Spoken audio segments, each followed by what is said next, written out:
profesionales de la salud tranquilidad en torno al derecho que tienen para ejercer la objeción de conciencia. Sabemos que este tema es un tema muy jurídico, a veces técnico, y que necesita que ustedes entonces en primer lugar sepan a qué tienen derecho, qué es lo que pueden hacer y qué no, y quitar ese miedo que a veces se instalan en los casos testigos o en lo que se dice en los medios de comunicación, que más bien tienden a confundir. De allí que hoy vamos a escuchar a dos especialistas en la materia. En primer lugar, voy a presentar a la doctora María Marta Didier, abogada por la Universidad Nacional del Litoral, doctora en Derecho en la Universidad Austral, profesora titular de Filosofía del Derecho en la Facultad de Derecho y Ciencia Política de la Universidad Católica de Santa Fe, profesora protitular de Filosofía del Derecho en la carrera de Abogacía de la Facultad Teresa de Ávila de la Universidad Católica Argentina, profesora de Teoría General del Derecho y de Taller de Tesis en el Doctorado de Ciencias Jurídicas de la Católica de Santa Fe, directora del doctorado en esa misma universidad. Es miembro de la comisión redactora del Protocolo de Objeción de Conciencia frente al aborto no punible en la provincia de Santa Fe y ha sido árbitro del Tribunal Arbitral de la Bolsa de Comercio de Santa Fe. Buenas tardes, buenas noches, María Marta, te escuchamos en lo que puedas compartirnos. No, el audio otra vez no te escuchamos.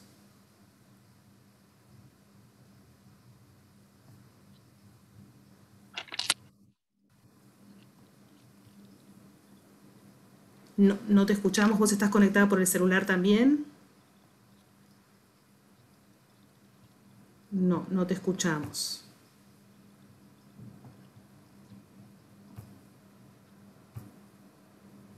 Débora, mandale Sí. la solicitud le tenés que mandar solicitud para activar el audio, porque ellos mismos no pueden por su cuenta. Ah, bien. ¿Y dónde está? ¿Dónde está? ¿En cuál de las...?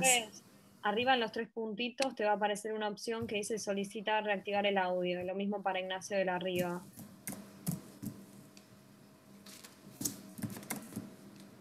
Yo creo que ya tengo, ¿no? Activado el audio. Ahí estás Sí. activado. María Marta en teoría también, solo que va a hablar por el celular, o sea, deberías mandarle esa solicitud en el teléfono.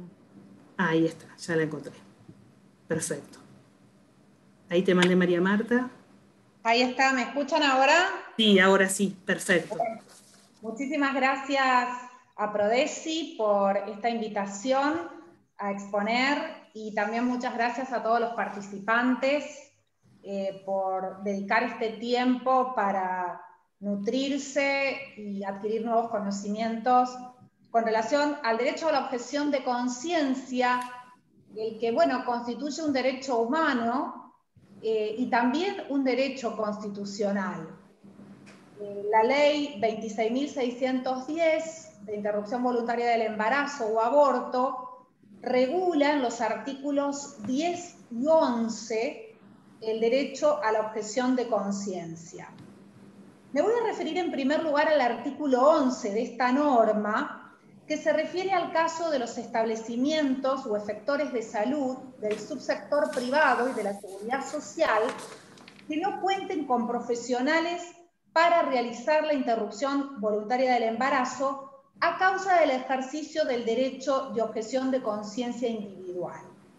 Esta figura que recepta el artículo 11 de la ley no es propiamente el supuesto de la denominada objeción de conciencia institucional o también objeción de ideario, sino que lo que contempla es el caso de aquellos establecimientos de salud que no cuentan con profesionales no objetores.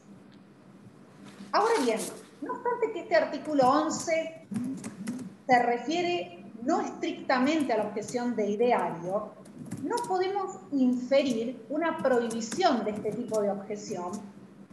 En primer lugar, porque la objeción de ideario o la objeción de conciencia institucional tiene un fundamento en la Constitución argentina, ¿no?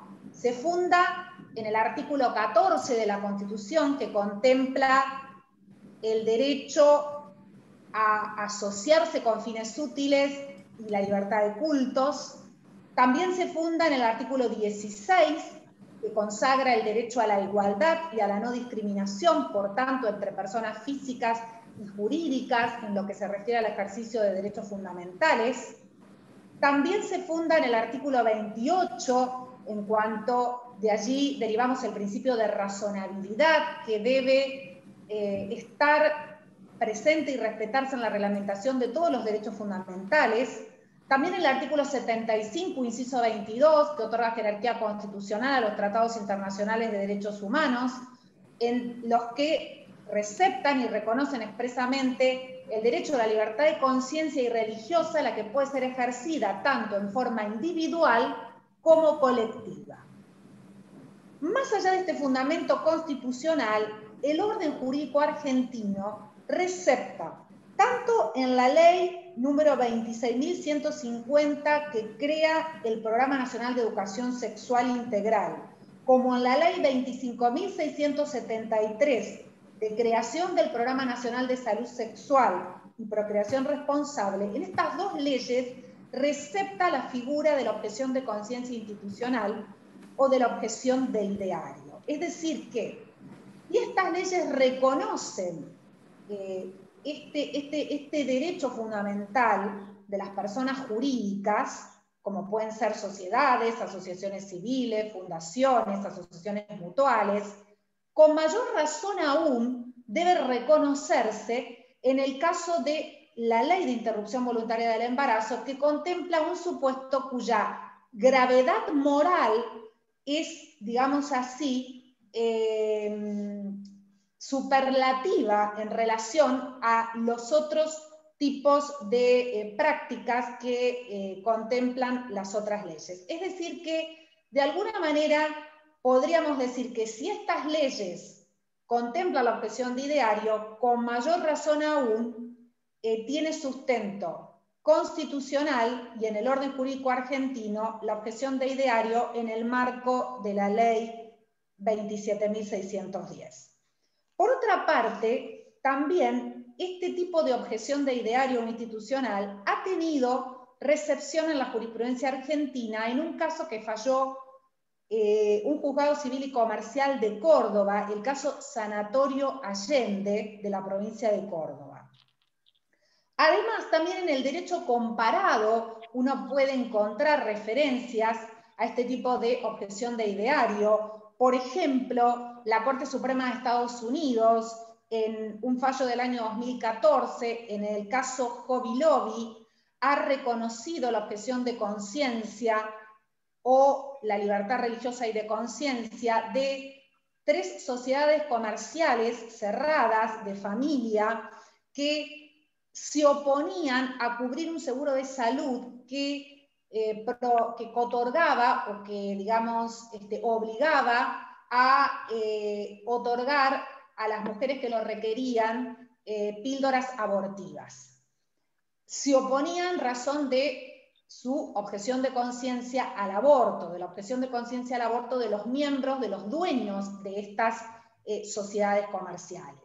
También el Tribunal Constitucional de Chile, cuando en Chile se sancionó la ley que habilitaba el aborto por 3 causales y no contemplaba la objeción de conciencia institucional, el Tribunal Constitucional de Chile la declaró inconstitucional y ordenó que se previera expresamente este tipo de objeción.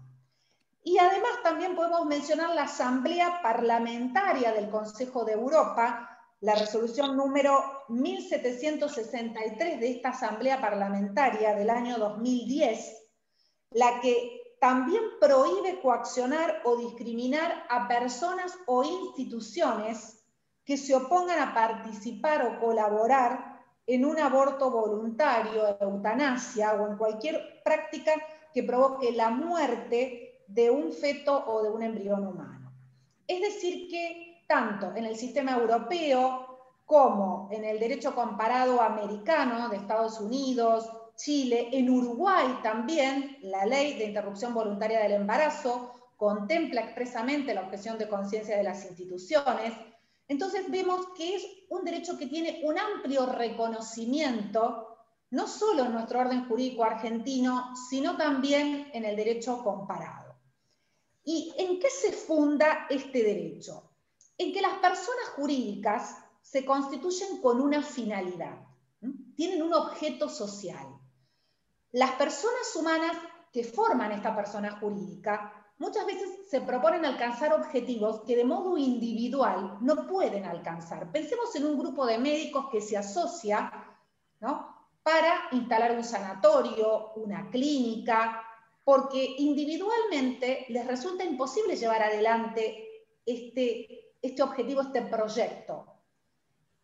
Y de esta manera, cuando proyectan esos fines, vuelcan en ese objeto social sus ideales, sus principios bioéticos o inclusive sus principios religiosos, porque no es que los seres humanos nos despojamos de nuestras convicciones éticas y religiosas al encarar proyectos empresariales. También impregnamos esos proyectos de nuestros criterios éticos, de nuestras convicciones éticas, de nuestras convicciones religiosas. De allí que cuando se proponen estos objetivos, lo hacen para alcanzarlos respetando determinado ideario institucional.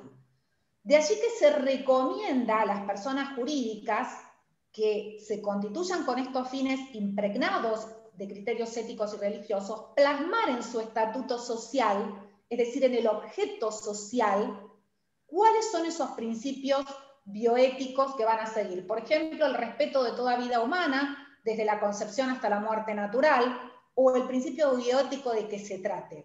Y también inclusive pueden incorporar, si sus miembros así lo consideran, principios de tipo religiosos que van a inspirar el trabajo de esa persona jurídica. También podría designarse en el mismo estatuto un órgano con competencia para dictar el ideario institucional, ¿no?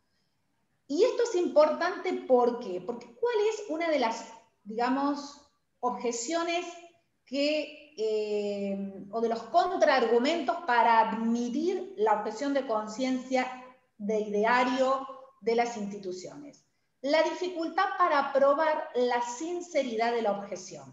Uno de los requisitos de la objeción de conciencia es la sinceridad del objetor. ¿Cómo se prueba la sinceridad de una persona jurídica constituida por distintos miembros?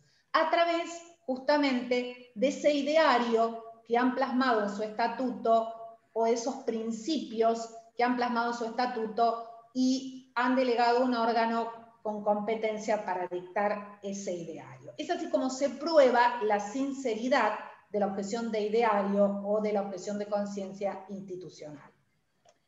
Por otra parte, también hay que considerar que la conciencia que resulta relevante para el derecho no es la que queda relegada en la interioridad del sujeto, porque el derecho se ocupa de regular conductas humanas exteriores. Y si bien la interioridad puede tener relevancia, la relevancia se da en la medida en que se exteriorice.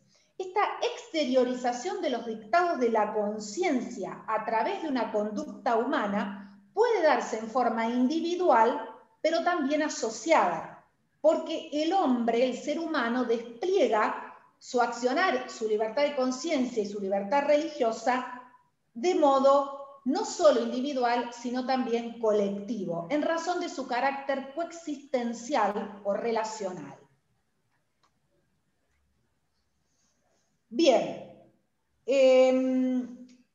por otra parte, vemos que el artículo 10 de la Ley de Interrupción Voluntaria del Embarazo o Aborto establece que el profesional de la salud que puede ejercer la objeción de conciencia es el que interviene de modo directo, establece la obligación de derivar y cumplir, dice en forma muy genérica, con el resto de las obligaciones jurídicas. Frente a esta norma surge el interrogante sobre qué profesionales de la salud pueden plantear la objeción de conciencia. Al respecto, tenemos que señalar que todo profesional de la salud que tenga contacto con mujeres embarazadas puede plantear la objeción de conciencia, como ginecólogos, obstetras, médicos clínicos, médicos generalistas o de familia, anestesistas, médicos emergentólogos o incluso pediatras que atienden adolescentes, y se vean en la situación de tener que recetar misoprostol para el aborto farmacológico. Todos estos profesionales de la salud pueden ejercer el derecho a la objeción de conciencia. ¿Y qué pasa con los enfermeros, los instrumentadores quirúrgicos? También tienen derecho a plantear la objeción de conciencia porque su participación en el acto del aborto es una participación necesaria, indispensable para que se pueda realizar la práctica abortiva. Por otra parte, la Ley Nacional número 24.004 de régimen legal de la enfermería reconoce el derecho a la objeción de conciencia de los enfermeros.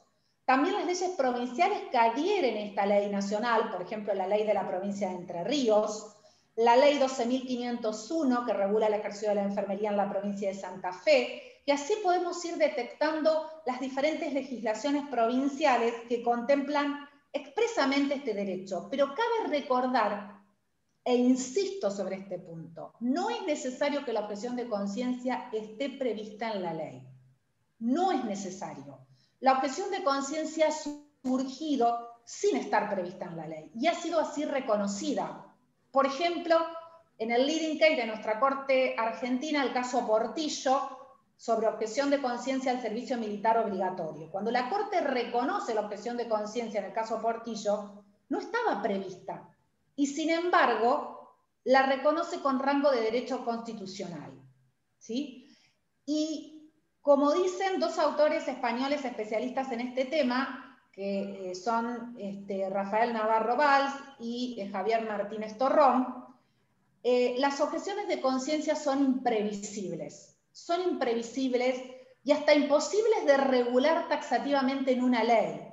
¿Por qué? Porque el pluralismo religioso y moral de nuestras sociedades es cada vez mayor y el Estado avanza cada vez más en ámbitos que antes estaban reservados a la privacidad de las personas. También hay jurisprudencia en el derecho comparado que avala la objeción de conciencia de los enfermeros. Por ejemplo, hay un caso de la Corte de Distrito de Indiana en Estados Unidos, que es el caso Elian Trump, una enfermera que objetaba asistir alcanzando el instrumental quirúrgico para los abortos o manejando contenedores con restos fetales. El tribunal le reconoce este derecho a la objeción de conciencia. También hay jurisprudencia española, que ustedes pueden consultar una reseña y una cita de estos casos en el protocolo de objeción de conciencia frente al aborto no punible que publicamos con la Universidad Católica de Santa Fe, Médicos por la Vida y la Asociación Civil Ojo Ciudadano, que está disponible en internet con acceso libre. Allí ustedes pueden ir y recabar esos datos jurisprudenciales. Bien, ¿quiénes más pueden ejercer la objeción de conciencia? Los psicólogos y asistentes sociales también la pueden ejercer porque, de alguna manera, si bien el Poder Ejecutivo vetó el concepto de salud integral que estaba previsto en la ley tal cual se sancionó y acordó con algunos de los legisladores vetar este concepto para lograr la aprobación de la ley, llamativamente, por ejemplo, el protocolo que aprobó la provincia de Buenos Aires introduce nuevamente el concepto de salud integral, entendida como el completo estado de bienestar físico, psíquico y social. De esta manera viola indudablemente la ley 27.610 y podría llegar a introducir por esta vía abortos por causal social o por salud mental, solicitando dictámenes de asistentes sociales o psicólogos como se venía realizando anteriormente con la implementación de distintos protocolos en las provincias, incluso en el mismo protocolo nacional aprobado por resolución 1 del año 2020, perdón, 1/2019 del Ministerio de Salud de la Nación. Entonces, también estos profesionales de la salud es aconsejable que ejerzan la objeción de conciencia, porque más allá de que este protocolo dictado por la provincia de Buenos Aires es nulo al violar la ley, o sea, adolece de un vicio, el vicio de violación de la ley, y también de vicio de incompetencia, los actos reglamentarios son ejecutorios, o sea, se pueden aplicar, se presumen legítimos, salvo que un juez los ordene su suspensión mediante una medida cautelar, o la misma administración también tiene facultad para suspender sus propios actos. Entonces también estos profesionales de la salud podrían ejercer el derecho a la objeción de conciencia. ¿Y qué pasa con los docentes que no son profesionales de la salud? También pueden ejercer el derecho a la objeción de conciencia. No necesitan, reitero, la recepción legal para ejercer el derecho. Docentes que se desempeñan en escuelas públicas, por ejemplo, y si fuesen obligados a enseñar que el aborto es un derecho humano, bueno, podrían negarse en ejercicio del derecho a la objeción de conciencia. Si se trabaja en un colegio privado, con ideario religioso, con ideario ético, contrario al aborto, en esos casos, el docente estaría amparado por ese ideario institucional y la misma institución, por la Ley de Educación Sexual Integral, tendría derecho a no enseñar este tipo de contenidos. Podemos también pensar en el supuesto del médico auditor de una obra social, por ejemplo. ¿Tiene derecho a ejercer la objeción de conciencia? Y bueno, si ese médico auditor se limita a hacer funciones, digamos así, propias de constatar que un aborto se ha realizado ya, ¿no? Como una especie de fedatario, donde no tiene una intervención en el procedimiento abortivo, no tendría, en principio, habría que analizar caso por caso, ¿no es cierto?, con los profesionales competentes para ello, no tendría responsabilidad moral, pero si es una cadena más en el procedimiento abortivo, si tiene que autorizar la práctica, si su firma es un aval para la práctica, su participación es necesaria y por tanto, al ser necesaria y al ser próxima, tendría derecho a manifestar la objeción de conciencia y tendría responsabilidad moral, entendemos, desde nuestra óptica, por supuesto. Me interesa sobre todo recalcar que ni la autoridad administrativa, ni la autoridad judicial, ni la autoridad legislativa, ningún poder del Estado, tiene competencia para determinar la corrección del fundamento de la objeción. Esto se desprende claramente de lo que fue la elaboración jurisprudencial del derecho.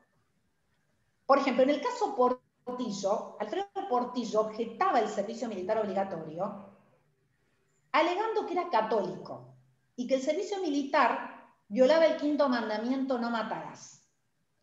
La Corte dice expresamente que no tiene competencia para interpretar dogmas religiosos. O sea, no puede interpretar, a ver, si la objeción de Castillo era no conforme a la doctrina católica, ¿no? En el mismo sentido, la Corte Suprema de Estados Unidos, en el caso Hobby Lobby, ¿no?, sostuvo: no nos compete a nosotros decir si tales creencias religiosas son incorrectas o irrazonables, nuestra limitada función es determinar si ellas configuran una honesta convicción y no hay controversia alguna que lo son. O sea, el Estado no puede sustituir el juicio de conciencia individual del objetor, no puede invadir o someter las conciencias, porque en tal caso sería un Estado totalitario o al menos autoritario, ¿no?, querer adueñarse de la conciencia de los ciudadanos. El artículo 10 de la ley también dice que el profesional debe cumplir con sus deberes profesionales y obligaciones jurídicas, así en forma genérica, y derivar. A ver, ¿cómo debe interpretarse el artículo 10? En primer lugar, el concepto derivación debe ser entendido como el acto por el cual, presentándose una mujer que solicita la práctica abortiva, el médico objetor le comunica que es objetor de conciencia y que debe recurrir a otro profesional. El médico no tiene obligación de indicar nombre, apellido, domicilio, teléfono, porque esta sería una obligación de cumplimiento imposible. ¿Por qué es una obligación de cumplimiento imposible? Porque la objeción de conciencia es confidencial y el profesional de la salud no puede estar haciendo una encuesta con sus colegas preguntando quiénes son y quiénes no son objetores. Es una declaración que tiene carácter confidencial, que está protegida por la Ley de Datos Personales. Entonces sería una obligación de cumplimiento imposible, y el Código Civil dice que las obligaciones de cumplimiento imposible son nulas, no tienen validez jurídica. Esta obligación de derivar debe ser interpretada en el sentido de comunicar que el acto debe ser realizado por otro profesional. Por otra parte, también la ley obliga a cumplir con el resto de las obligaciones jurídicas. A ver, ¿a qué obligaciones jurídicas se está refiriendo la ley? Bueno, vamos a fijarnos en la misma ley de aborto y vamos a fijarnos en la ley de derechos del paciente. Y allí podemos constatar, por ejemplo, que el artículo 2 de la ley de derechos del paciente habla del derecho de información que tiene el paciente y el correlativo deber, obviamente, de información que tiene el médico, que incluye el derecho a recibir incluso la información por escrito para una interconsulta. Y el artículo 5, inciso E, de la ley de aborto también se refiere al derecho de acceso a la información de la paciente, lo mismo que el artículo 6. Es decir, el médico objetor debe informar sobre lo que es un aborto desde el punto de vista médico, los riesgos que implica, conforme a la literatura científica, la posibilidad de recibir ayuda de las organizaciones que apoyan a la maternidad vulnerable. Incluso se le puede ofrecer una ecografía para ver el estado gestacional, porque, por ejemplo, en caso de placenta previa, no se puede suministrar misoprostol, está contraindicado, o también en caso de embarazo ectópico. Es decir, todo esto hace al deber de información que tiene el médico, ¿no?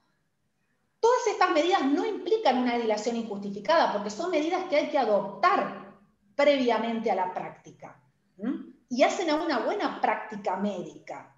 Tampoco implican una obstaculización que está, bueno, también penada en la misma ley.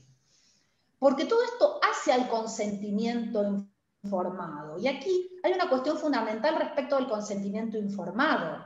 El consentimiento informado, por ejemplo, que prevé el protocolo de la provincia de Buenos Aires, no se compadece con los estándares internacionales fijados por la Corte Interamericana de Derechos Humanos, en el caso IBE versus Bolivia, ¿no?, donde la Corte es sumamente estricta en el caso del consentimiento informado, y dice expresamente que este consentimiento no puede ser dado por una mujer que se encuentra en condiciones de vulnerabilidad, por encontrarse en una situación de estrés, ¿no? En este caso se trató de una mujer de nacionalidad peruana a la que en Bolivia le habían ligado las trompas sin su consentimiento. Solo había prestado el consentimiento su marido, pero no ella. Y bueno, y establece, no me voy a detener en esto, pero este fallo está en internet, ustedes lo pueden consultar, lo pueden leer, todos los requisitos que tiene un consentimiento informado. También la ley dice que no se puede objetar el posaborto. Entonces, bueno, obviamente que si llega una mujer a la clínica, al consultorio, al hospital, al sanatorio, con hemorragia, con riesgo de vida, el médico no puede dejar de atenderla. El aborto ya está hecho, abandonarla podría ser un abandono de persona y, por otra parte, un grave peligro para su vida y su salud. Ya no se puede retrotraer para atrás, ya el aborto es imposible de evitar, y ahora hay que tratar de salvar la vida de esa mujer, ¿no? Esto sucede muchas veces, lamentablemente, porque hay grupos que asisten para el aborto a mujeres sin tener conocimiento y les proporcionan el misoprostol sin tener conocimiento de las contraindicaciones y sin hacer los estudios previos. Luego, también es importante importante saber cuánto me queda, Débora, para terminar, así hago una síntesis. Unos 3-4 minutos está bien, y después vamos a dejar lugar. Aprovecho para decir que estamos recibiendo todas las preguntas que están realizando a través del chat y las vamos a hacer al final de todo, y muchas de las preguntas que están haciendo tienen que ver con algunas de las cosas que ya has dicho, pero no obstante eso las vamos a volver a repetir. Gracias, Débora. Es también importante destacar que el objetor de conciencia no debe ser discriminado por su condición de tal.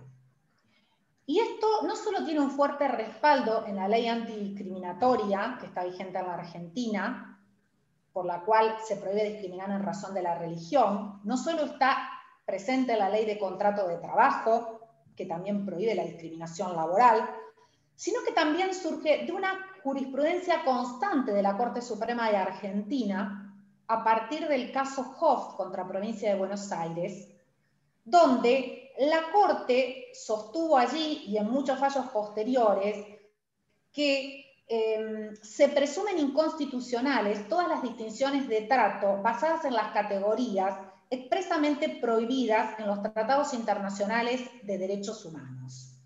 Los tratados internacionales de derechos humanos, como por ejemplo la Declaración Universal de Derechos Humanos, la Convención Americana sobre Derechos Humanos, el Pacto Internacional de Derechos Civiles y Políticos, establecen expresamente que los derechos así reconocidos en esos tratados no pueden ser denegados, ni se puede discriminar en el ejercicio de estos derechos con base en la raza, el origen nacional, el sexo, la religión, la opinión política o de otra índole, como podría ser la opinión ética, por ejemplo.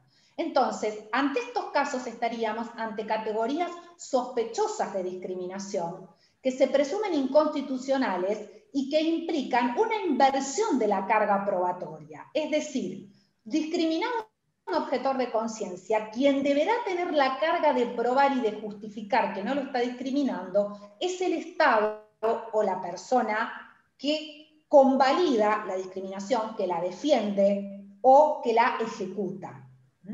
Esto es importante tenerlo en cuenta porque es una plasmación de las exigencias del principio de igualdad y no discriminación.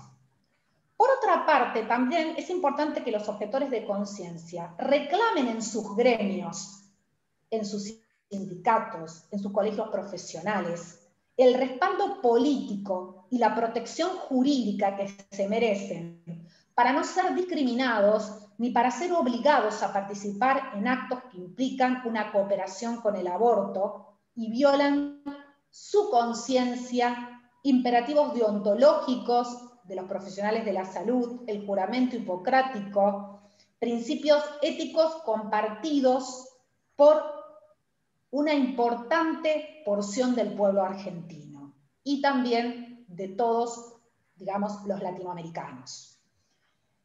Por otra parte, esta declaración jurada de objeción de conciencia tiene carácter confidencial, por tanto no debe ser publicada en registros públicos de acceso irrestricto, como por ejemplo el que se había creado y quedó sin efecto en la provincia de Santa Fe, donde bastaba googlear y poner hospital tal, objetores, y aparecía el listado. Esto ya no existe más. Si ustedes prueban, van a ver que hay una resolución que existe en la provincia, pero actualmente ya no están publicados los nombres, porque justamente a través de sucesivos reclamos se ha destacado que esto viola la Ley de Protección de Datos Personales. Y esa declaración jurada de objeción de conciencia, tal como lo ha colocado Prodeci en su página y surge también de otras recomendaciones, debe ser presentada al director médico del hospital, al jefe de servicio, quedarse con una copia, a la obra social, al colegio profesional, al Ministerio de Salud si no hay colegio, porque hay provincias que no tienen, que la matrícula no la manejan los colegios, sino el Ministerio de Salud. Siempre quedarse con una copia sellada, firmada, porque esa es la prueba de la presentación de la declaración jurada. Y por supuesto, cualquier negativa al ejercicio del derecho tiene que ser por escrito y consultar en ese momento a un abogado especialista en la temática para que pueda asesorarlos y ejercer la defensa jurídica correspondiente. Quienes ya han presentado la objeción de conciencia por los protocolos vigentes en distintas provincias, es recomendable que la vuelvan a presentar con relación a esta ley, porque recuerden que los protocolos regulaban la llamada interrupción legal del embarazo. Esta ley también regula la interrupción voluntaria del embarazo, es decir, el aborto libre dentro de las primeras 14 semanas. Bien. Finalmente,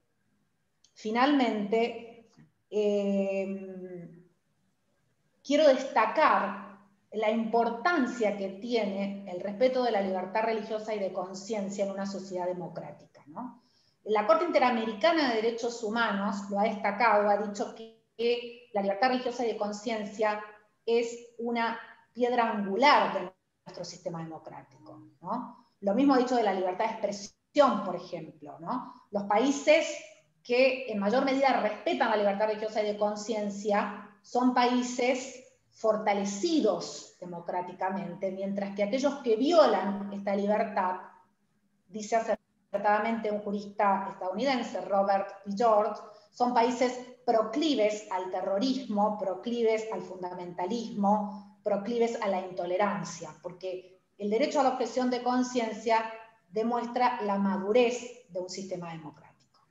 Bueno, nada más de hora. Muchas gracias, María Marta.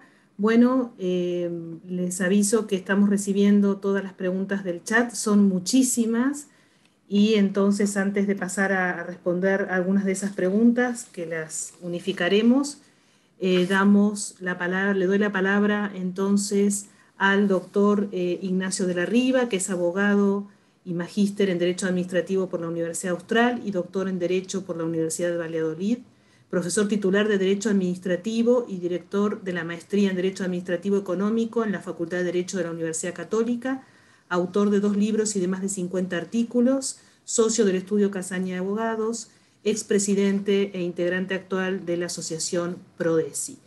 Ignacio de la Riva tiene escrito un estudio específico sobre el médico en hospital público como funcionario público, que nos ha llegado varias consultas respecto a cuál debe ser su derecho a ser objetor siendo un funcionario público cuando es de hospital público. Muy bien, Ignacio, te damos la palabra. Muchas gracias. Gracias, Débora. No voy a empezar por agradecer a Prodeci, porque soy miembro de Prodeci, pero sí agradezco la presencia de todos ustedes tan nutrida. Y me voy a enfocar, como un poco anticipó Débora, en un tema muy particular, que es la situación del médico que trabaja en un hospital público. Y empiezo con una obviedad, que es tanto los médicos como el enfermero, como el resto del personal que se desempeña en un hospital público, integra la administración pública y la integra en calidad de empleado público. Y como todos sabemos, la administración pública es una organización muy compleja, tiene muchos estratos, tiene muchos ámbitos, y no podría funcionar con algún grado de eficiencia. Ya sabemos que no funciona con mucha eficiencia, pero ciertamente que no podría operar de manera medianamente eficaz si no hubiera ciertos principios que la vertebran, ¿no? Uno de esos principios es el principio de competencia, es decir, cada órgano y cada funcionario, cada empleado público puede hacer aquello que está dentro del límite de sus atribuciones y nada más que eso. Y si incurre y se avanza sobre otras materias, lo que haga carece de validez jurídica y puede ser cuestionado. Pero después hay otro principio que es muy importante para el tema que hoy nos ocupa, que es el principio de jerarquía. Sin una organización jerárquica, la administración pública sería totalmente caótica, mucho más caótica de lo que es, porque habría un funcionario que iría en una dirección, otro que diría concretamente lo contrario, se neutralizarían entre sí. Sería imposible administrar si no rigiera este principio cardinal de la administración pública y de la organización administrativa, que es el principio de jerarquía, que permite apuntar a lo que se llama la unidad de acción. Dentro de esa complejidad del entramado de la administración pública, bueno, se supone que hay un direccionamiento hacia el cual todos apuntan. ¿Por qué es tan importante este principio de jerarquía cuando estamos hablando de la objeción de conciencia? Porque una de las derivaciones del principio de jerarquía es que todos los empleados públicos están sometidos a un deber de obediencia a sus superiores. Tan es así que se suele identificar la obediencia como la forma práctica de hacer efectivo este principio de jerarquía. Y no consiste en otra cosa ese deber de obediencia que entonces acatar las órdenes y las instrucciones de los superiores dentro de la escala jerárquica de la administración pública. Y si no se las acata, si no se las cumple, uno está expuesto a que le impongan las sanciones previstas para el caso de incumplimiento. Esas órdenes, esas instrucciones que el empleado público puede recibir, pueden estar contenidas en mandatos singulares, es decir, mi jefe me ordena hacer o no hacer tal cosa, o pueden también estar o plasmarse en circulares o instrucciones generales, en definitiva los famosos protocolos o las guías, la guía esta que acaba de aprobar la provincia de Buenos Aires, es o pretende ser al menos una orden, una instrucción general para todos los empleados y para el personal de la salud dentro del ámbito de la provincia de Buenos Aires. Ahora, lo importante es entender que el principio, que este deber de obediencia no es un deber ilimitado. Se supone ciertos requisitos para que mi deber de obediencia como empleado público realmente rija en el caso concreto. Y estos requisitos son de dos tipos. Hay requisitos formales, es decir, pautas externas que deben rodear cada una de estas órdenes generales o particulares, y también hay requisitos de índole sustantiva, es decir, que hacen más al contenido de las órdenes para que éstas sean realmente válidas desde el punto de vista jurídico. Entonces, en el plano formal, para que un empleado público esté realmente obligado a cumplir una orden, desde el punto de vista formal, la orden primero de todo tiene que estar impartida por quien tiene competencia en la materia. Y en segundo lugar, tiene que cumplir con todas las formalidades que el ordenamiento prevea para ese caso, para esa orden en particular. Y desde la segunda perspectiva, es decir, en el plano sustantivo, lo ordenado tiene que ser compatible con la función del agente, es decir, tiene que ser acorde a las exigencias propias de los servicios que presta el agente público. Y fíjense qué interesante que es esto de reconocer que el deber de obediencia tiene sus límites, porque a partir de ese reconocimiento es que podemos empezar a admitir que el subordinado tiene a su vez, está obligado a obedecer, pero tiene a su vez derecho a examinar si en el caso concreto se satisfacen estos requisitos formales y sustanciales, a punto tal que si verifica que no están dados esas condiciones, él estará autorizado a desobedecer la orden que se le haya dirigido, por ejemplo, por parte de quien no es competente, o la orden que se le haya impartido que no sea acorde a las exigencias propias del servicio que él presta. Ojo que esto que estoy diciendo no es un razonamiento mío antojadizo, esto lo dicen los autores clásicos del derecho administrativo que se han ocupado de este tema, del tema de la obediencia del empleado público, del deber de obediencia del empleado público, que se detienen justamente a examinar los límites que de alguna manera establecen el contorno de este deber de obediencia. Y también explicitan este derecho del empleado público a examinar si esos límites formales y sustanciales se han rebasado o se han respetado.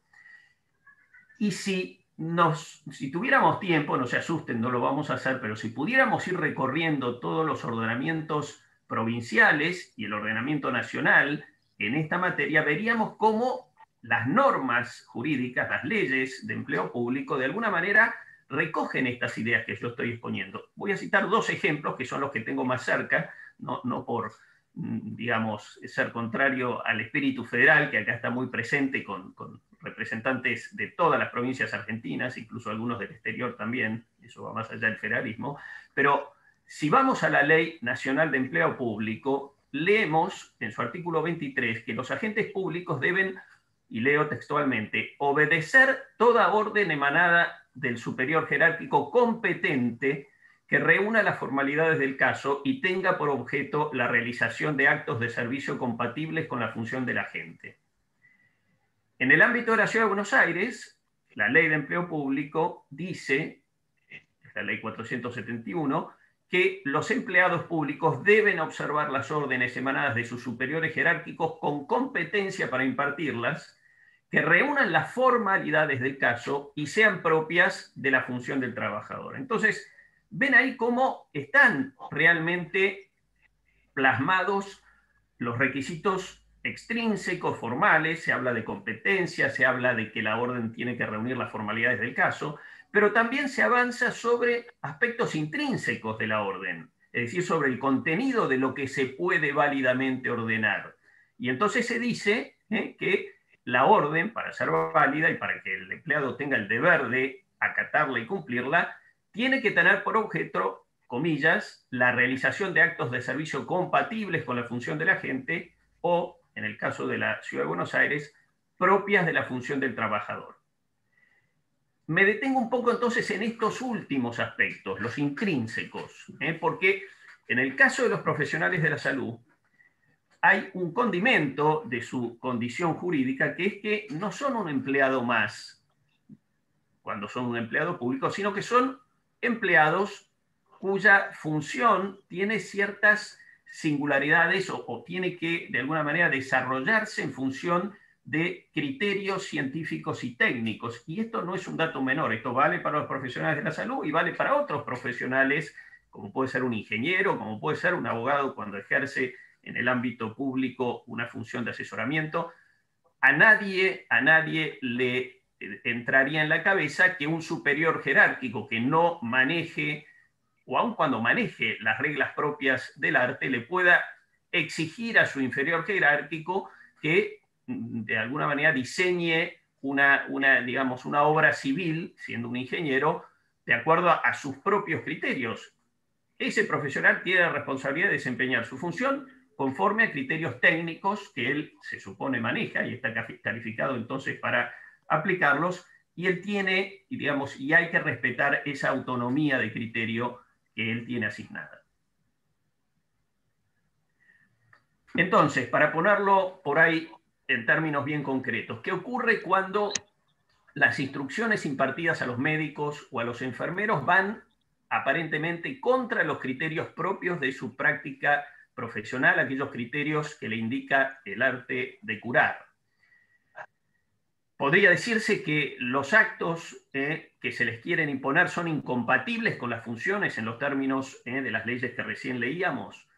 Podríamos decir que ellos entonces están habilitados, el médico o el enfermero, a desobedecer esa pauta de comportamiento que se les quiere exigir contraria al arte de curar. Esto, por supuesto, habría que balancear, puede generar o puede amenazar con generar una anarquía en la función pública, en el sistema de salud pública. A ver, para un poco recapitular, yo lo que estoy queriendo por ahora es simplemente, antes de entrar al tema concreto de la objeción de conciencia, examinar y poner en claro hasta dónde llega el derecho a desobedecer, ¿no?, o el deber de obediencia, que es su contracara, de los agentes públicos, y en particular cuando se trata de agentes públicos, como decía recién, que ejercen funciones sometidas a criterios técnicos y científicos. Ya por lo que hemos explicado y por las normas que hemos leído, que vuelvo a decir son un poco un reflejo de todas las normas de empleo público en esta materia, queda claro que cuando se trata de una orden que es incompatible con la función del agente público, el agente público estaría legítimamente autorizado a no acatarla, a desobedecerla. Podríamos desde esa premisa decir, bueno, cuando me obligan o me quieren exigir realizar un aborto, yo podría escudarme en decir, esto es un acto que es incompatible con el con la función de agente de salud que yo ejerzo como médico, como enfermero. Pero además hay entonces un segundo argumento para resistir el cumplimiento de esa orden, y es que a la autonomía propia del empleado público, que puede de alguna manera examinar los presupuestos sustantivos de esa orden y decir esto no es acorde a la función que yo tengo asignada, se da la particularidad, como decíamos recién, de que esta es una profesión sujeta a criterios científicos y técnicos. Entonces ahí se añade todavía un segundo motivo que justifica la desobediencia, que es la contradicción que puede haber entre la orden singular o general y los criterios científicos y técnicos que yo, como profesional de la salud, estoy obligado a aplicar. Fíjense que los autores de derecho administrativo se ocupan de esta situación particular, de aquellos profesionales que son empleados públicos y que en lo que hace al poder jerárquico dicen, por ejemplo, Marinhoff, que es tal vez el administrativista, digamos, el autor de derecho administrativo más importante en la Argentina, más clásico, Marinhoff excluye lisa y llanamente del poder jerárquico a los funcionarios de la administración pública que realizan funciones estrictamente técnicas. Y dice que ellos tienen que guiarse por sus conocimientos científicos y es inconcebible que en su actuación profesional algún superior pretenda darle órdenes. Lo que rige su actuación es la ley del arte, propia de su profesión. Fíjense que sería inconcebible, y ustedes lo entienden mejor que yo, que un médico estuviera supeditado a acatar una instrucción que le quiere imponer que desarrolle determinado tratamiento. Él siempre va a conservar esa facultad de proponer el tratamiento que él considere más adecuado frente al caso concreto. No se le puede pretender imponer una terapia determinada, y mucho menos con carácter general, como a veces hacen este tipo de protocolos. Entonces, el protocolo frente a esta situación de cómo el médico ejerce su tarea, aún en el ámbito público, a lo sumo podrá ser una guía, ¿no?, a tener en cuenta, pero no de carácter compulsivo frente a cualquier caso, sino que, insisto, el médico no solo tiene el derecho, sino el deber de hacer su propio diagnóstico frente a las particularidades de cada caso. Y mucho menos puede un paciente, como a veces se piensa, imponer al médico un tratamiento. El tratamiento lo decide la terapia, para cada caso, el remedio adecuado es de la incumbencia del médico. El paciente en todo caso podrá preguntar, podrá sugerir, podrá negarse a tomar un medicamento, podrá no someterse a la intervención quirúrgica que el médico le está prescribiendo, pero de ninguna manera le puede exigir al juez el tipo de tratamiento, concretamente en el caso una práctica abortiva, que él pretenda del médico. Esto no es medicina a demanda, la medicina no funciona de esa manera. Tan es esto así, que incluso en la Corte Suprema, en el tan cuestionado y digamos certeramente cuestionado caso Fall, ustedes habrán oído nombrar más de una vez, dejó sentado que la embarazada puede solicitar la práctica, pero la decisión de llevarla a cabo debe ser tomada, comillas, junto con el profesional de la salud, es decir, nunca de manera autónoma por la paciente. Bueno, hasta aquí entonces estuvimos hablando del deber de obediencia del empleado público en general y de las singularidades que plantea en el caso de aquellas profesiones de carácter técnico en donde justamente ese deber de obediencia todavía se debilita o incluso hasta se excluye para algunos autores. Vamos ahora sí al tema concreto de la objeción de conciencia, que ya habrán ustedes vislumbrado, se vincula a este deber de obediencia cuando estamos frente a un médico o a un enfermero del sistema de salud público.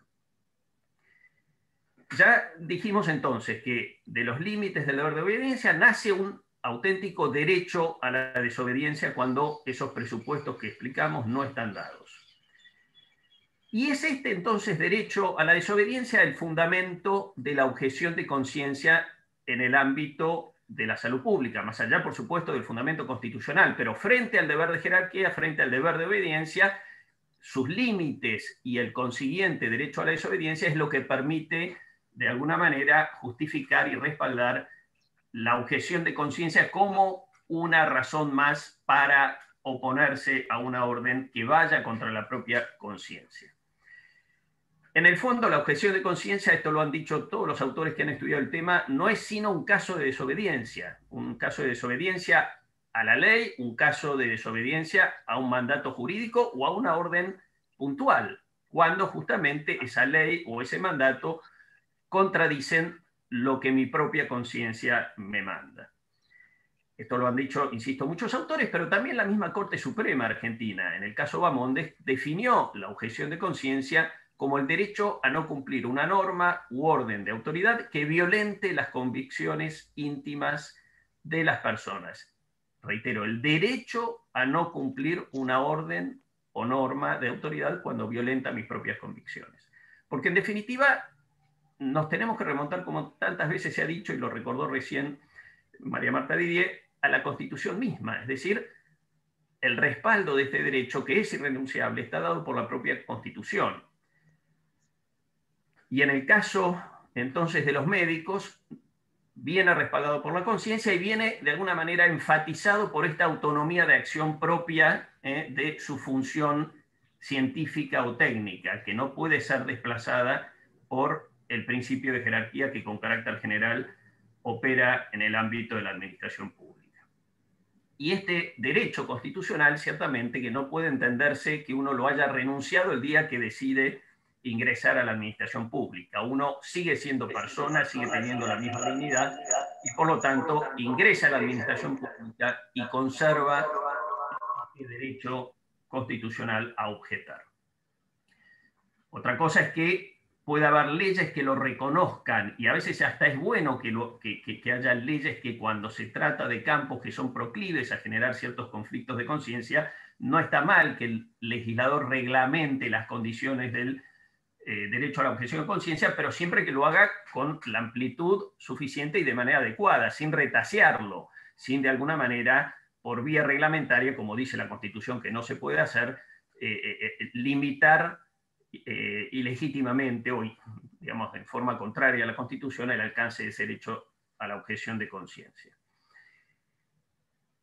Nada de esto desdice que la objeción de conciencia tenga sus límites. Ya dijo la profesora Didier que tiene que ser seria la objeción de conciencia, que tiene que ser sincera, hablan los norteamericanos de un balancing test, es decir, tiene que haber un balance y una ponderación entre el interés público y los derechos de terceros y mi objeción de conciencia, pero en todo caso, ese balance en ningún caso puede anular el derecho a la objeción de conciencia. Es decir, cuando pueda ocurrir que desde el punto de vista del legislador haya una posible afectación a derechos de terceros, será el Estado el que tendrá que, de alguna manera, suplir y disponer los medios necesarios para que esa afectación no se produzca. No le puede trasladar al objetor la responsabilidad como de alguna manera pretende hacerlo esta ley del aborto, donde dice que el objetor en ciertos casos tiene que derivar. No, eso no es responsabilidad del objetor. Si él es objetor es porque está de alguna manera en contra de la práctica, y si está en contra de la práctica, está en contra también de participar de manera directa o indirecta en que esa práctica se lleve a cabo. Entonces mal se le puede poner sobre sus hombros la responsabilidad de, por ejemplo, tener que derivar esa atención en manos de alguien que la va a concretar. Es como que si yo estuviera contra, por convicciones personales, como creo que todos deberían estarlo, de una situación de cohecho, no me pueden imponer la obligación de decir, bueno, yo no voy a intervenir, pero vaya por la oficina al lado y ahí hay alguien que tiene una conciencia un poco más laxa que la mía y usted no va a tener ningún inconveniente. Obviamente que nadie aceptaría un razonamiento de esa índole. 2 o 3 comentarios para terminar ya sobre algunos aspectos de la ley del aborto, esta 27.610, que son interesantes para la cuestión concreta de los médicos y enfermeros, o de todo el personal de la salud de los hospitales públicos. Porque, por un lado, nos encontramos que en el artículo 10, que es uno de los que regula la objeción de conciencia, esta ley exige a los objetores mantener y estoy leyendo textual, mantener su decisión en todos los ámbitos, público, privado y de la seguridad social en donde ejerza su profesión. Acá encontramos entonces un reconocimiento de que también quienes ejercen su actividad en el ámbito de la salud pública pueden ser objetores, algo que no ofrecería ninguna dificultad, pero ayuda a que de alguna manera la ley se haga eco de esta situación. Y el párrafo final de este mismo artículo 10 alude a las sanciones disciplinarias y administrativas que pueden aplicarse a los objetores que de alguna manera no respeten las condiciones que fija la ley, y obviamente si hablamos de sanciones disciplinarias y administrativas, forzosamente también nos estamos refiriendo a los empleados públicos, que son los únicos que están de alguna manera expuestos a ese tipo de sanciones. Y la otra consideración que quería hacer respecto de cómo está reglamentado el artículo, la objeción de conciencia en la ley del aborto, en el mismo artículo 10, tiene que ver con la previsión de que, y leo, el personal de salud no podrá negarse a la realización de la interrupción del embarazo en caso de que la vida o salud de la persona gestante esté en peligro o requiera atención inmediata e impostergable. Este artículo claramente es muy cuestionable porque justamente incurre en lo que hace un momento decía que no es posible, que es darle o pretender darle al médico la instrucción de cómo debe proceder frente a una situación concreta. Acá hay una situación que se presenta una paciente con un embarazo que le genera un peligro para su vida o para su salud. Y el artículo dice que entonces hay que proceder, aún el objetor tiene que proceder de manera inmediata e impostergable a practicar un aborto. Cuando, como decíamos recién, no se le puede exigir a ningún médico una terapia concreta, y mucho menos a un objetor que practique un aborto. En todo caso, la obligación de este médico será, por supuesto, atender a esta mujer y procurar salvar su vida, pero no necesariamente a través de la práctica de un aborto, y obviamente que si es objetor, menos todavía. Bien, con esto termino, así dejamos tiempo a las preguntas. Gracias por la atención. Doctor Ignacio Larriba, muchas gracias. Bueno, algunas aclaraciones antes de pasar a leer las preguntas. En primer lugar, nos están avisando que este Zoom ha sido publicado en varios institutos de ginecología de hospitales públicos, con lo cual aquí hay presentes personas que han participado incluso en la legalización del aborto. Nosotros lo que decimos es que todo lo que aquí se está diciendo es conforme al orden jurídico vigente y a la jurisprudencia vigente. O sea, no estamos diciendo absolutamente nada, con lo cual estamos totalmente tranquilos con quienes puedan estar presenciando esto. Sí debemos decir que la objeción de conciencia es un derecho constitucional, convencional, y por lo tanto es superior a la ley porque está inserta en la Constitución. El problema es que la ley no la regula adecuadamente o deja un lugar a una interpretación que puede ser en contra del médico, y por lo tanto este requerimiento de una cantidad de médicos, miren, tengo 6 hojas de preguntas de ustedes. Esto nos está demostrando la cantidad de interrogantes que ustedes tienen, que no las resuelven en los lugares de ustedes de trabajos, y por lo tanto tienen que capacitarse para saber dónde recurrir. Sabemos de la ansiedad que muchos de ustedes tienen, sabemos además, solamente quien es objetor y no quiere realizar abortos sabe lo que implica dentro de su conciencia el no querer estar implicado en un acto que no quiere realizar. Solamente el que es objetor puede saber, quizás otro no lo pueda entender y lo vea desde otro sentido. Con lo cual, nosotros siempre decimos, es una gran contradicción que una ley se instaure bajo un supuesto derecho y libertad de la mujer a decidir y se coarten otras libertades, porque aquí está la libertad de las instituciones, de los médicos y de las distintas especialidades. Y en un momento en el que la salud está tan asediada. Yo me voy a permitir leer algunas preguntas que son comunes entre todos, que veo que hay una problemática común. En primer lugar, sí aclararles que todos aquellos que tengan las dudas respecto a la educación, tanto aquellos que cursan materias en la universidad, aquellos que los obligan a hacer determinados cursos de capacitación, a los padres de colegio, a los directores de colegio, todo el tema de educación vamos a dedicar un webinar, un encuentro especial con especialistas de educación. Así que no voy a leer esas preguntas, pero quédense tranquilos que vamos a tratar sobre todas las leyes de educación y cómo deberán proceder. Una pregunta que se repite mucho y le dejo a María Marta o Ignacio quien lo quiera responder es el tema de los bioquímicos y farmacéuticos que se ven en la situación de tener que, con una receta en su farmacia o dentro del hospital público donde trabajan, de acuerdo a su labor, expedir el misoprostol. No sé si María Marta quisieras tomar vos primero la palabra.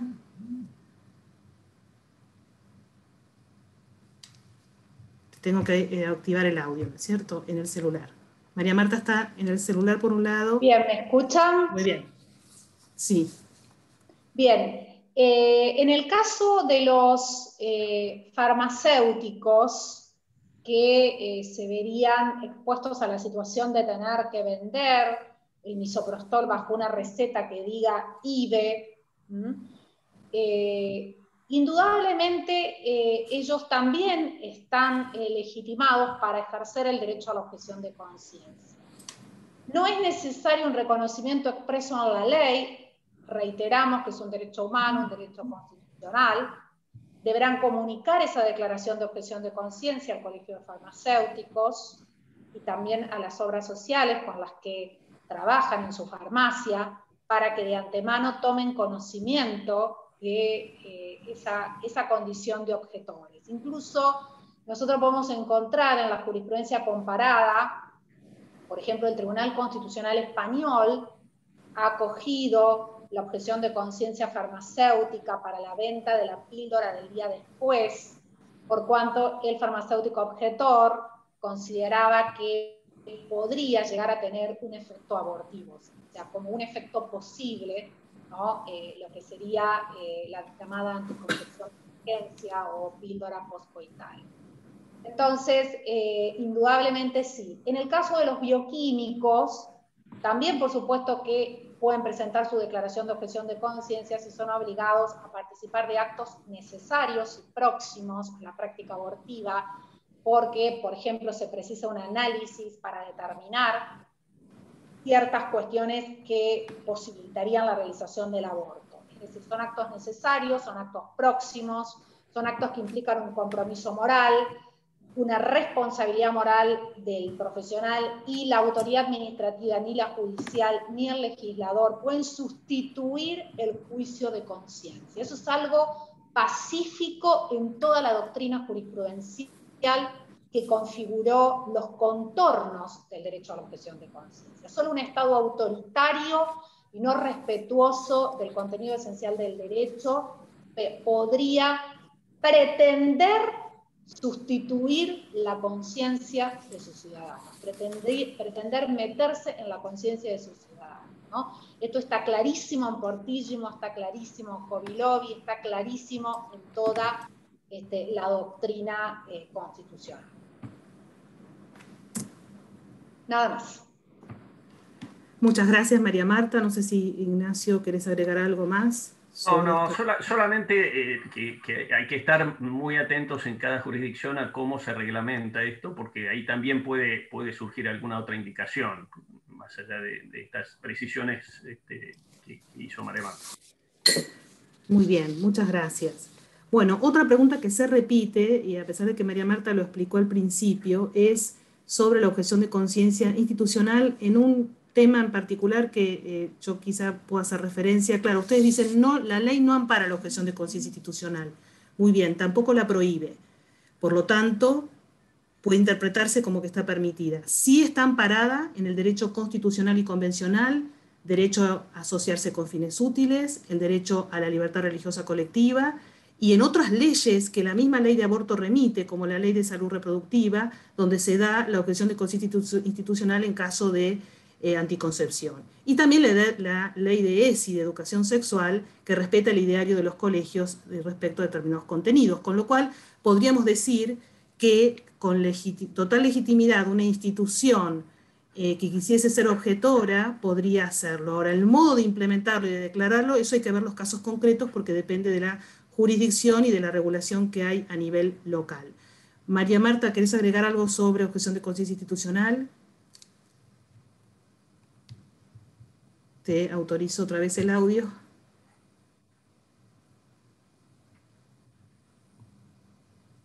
Está bien, creo que es suficiente, Débora, con lo que vos expusiste y con lo que también, es decir, recordemos que hay un principio general del derecho que lo derivamos del artículo 19 de la Constitución Nacional, conforme al cual, ¿no es cierto?, si una conducta no está prohibida expresamente por el ordenamiento jurídico, está permitida, ¿no? Es decir, que aquí no hay una prohibición de la objeción de conciencia institucional, está reconocida en otras leyes. Si uno tiene que interpretar el ordenamiento jurídico en forma armónica, de modo tal que no haya contradicciones entre sí y que además siempre hay que interpretar conforme a la Constitución y de modo tal que se maximice la fuerza de los derechos constitucionales, ¿no? Entonces, creo que con estos argumentos que tienen que ver con el derecho constitucional, que tienen que ver con criterios de interpretación constitucional y de interpretación jurídica, y con principios generales del derecho, basta y sobra para fundar adecuadamente el derecho a la objeción de conciencia de las instituciones. Esto sería necesario, ¿no?, para el caso de alguna institución que no tenga todos profesionales objetores, porque los que tienen profesionales objetores ni siquiera necesitan recurrir a la figura, ¿verdad? Ya bastaría con la regulación del artículo 11. Muchas gracias, María Marta. Bueno, todos los que están preguntando dónde pueden encontrar modelos de declaración de objetores, en la página de Prodesi pueden acceder allí. Hay varios modelos para distintas razones y de distinto tenor. Obviamente todos esos modelos ustedes podrán adaptarlos si necesitan alguna regulación local o alguna cuestión en particular en la cual ustedes quieran especificar en qué conducta no quieren estar implicados a realizar. Muy bien, otra pregunta es, y creo que aquí Ignacio nos vas a poder ayudar, ¿puede la institución de salud no aceptar la objeción de conciencia redactada personalmente o con asesoramiento de un abogado? ¿Qué hacer en ese caso? No, claramente no podría hacerlo.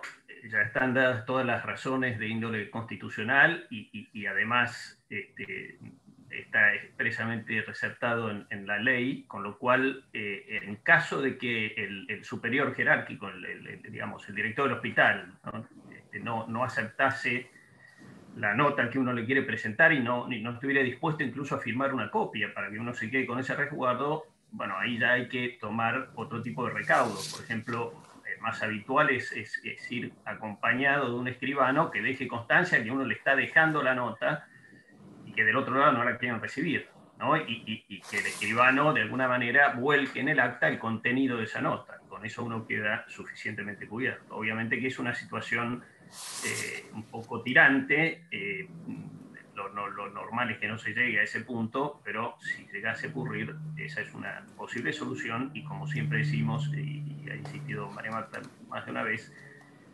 llegada a esa situación más conflictiva, siempre es conveniente tener alguna referencia, alguna consulta con un abogado que estudie concretamente la situación, ¿no?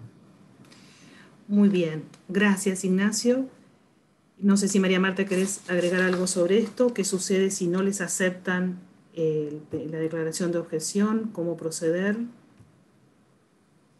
No. Muy bien. Otra pregunta tiene que ver con, creo que aquí hay un poco de confusión en esto de si tengo que hacer público o no que soy objetor, a quién, dónde, si puedo estar en una lista. No es mejor, algunos dicen, no es mejor que sea público porque así entonces yo ya sé que no me van a derivar a nadie que quiera un aborto. Bueno, esto es un poco la duda del tema de la publicidad. Quizás ustedes pueden explicar el por qué esto debe quedar reservado, por qué es importante que esto quede reservado y que solamente esté en conocimiento de del superior o de la persona a la cual ustedes responden. Quizá por allí, no sé si Ignacio o María Marta, ¿por qué es necesario que esto no se publicite? Bueno, María Marta de Didier tiene un artículo sobre el registro de objetores y su inconstitucionalidad. Pero Ignacio, te doy la palabra. No, estaba por hablar, pero después de lo que acabo de escuchar me llamo silencio. Que conteste la especialista. Sí. ¿Me escuchan? Sí, se escucha bien. Bien.